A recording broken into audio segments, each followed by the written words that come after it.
নমস্কাৰ পুনৰ এবাৰ টেৰ কাৰ্ডৰ ভিডিঅ'লৈ আকৌ আহিছোঁ মই আচলতে আমাৰ মনত বহুতো কুৱেশ্যন আহে যে সেইটো কুৱেশ্যন ইয়েছ হ'ব বা ন' হ'ব আপোনালোকে কুৱেশ্যনটো কমেণ্ট বক্সত লিখক আৰু ইয়েছ হ'ব নে ন' হ'ব আচলতে সেইটো ফাৰ্ষ্টে সেইটো চাই নল'ব ফাৰ্ষ্টে কমেণ্টত ফাৰ্ষ্টে প্ৰশ্নটো ভাবি পেলাই লিখি লওক আৰু ইয়েছ হ'ব নে ন' হ'ব সেইটো টেৰ কাৰ্ডৰ জৰিয়তে ৰশ্মি বাই আপোনালোকক কৈ দিব।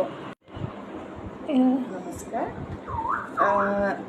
মই এতিয়া দুখন কাৰ্ড উঠাম এই দুখন কাৰ্ডৰ ভিতৰত আপোনালোকে ভাবিব কোনখন কাৰ্ড আপোনালোকে বাছি লৈছে। এতিয়া কাৰ্ড দুখনৰ এনচাৰটো মই কৈ দিছোঁ। এই কাৰ্ড দুখনৰ মতে এইখন হ'ল য়েছ এণ্ড এইখন হ'ল ন'। আপোনালোকে এতিয়া প্ৰশ্নটোৰ লগত উত্তৰটো মিলাই পিনে চাওক। কমেণ্টত উত্তৰটো জনাবলৈ নাপাহৰিব আপোনাৰ উত্তৰ আৰু কাৰ্ডৰ উত্তৰ মিলিছেনে নাই। ধন্যবাদ।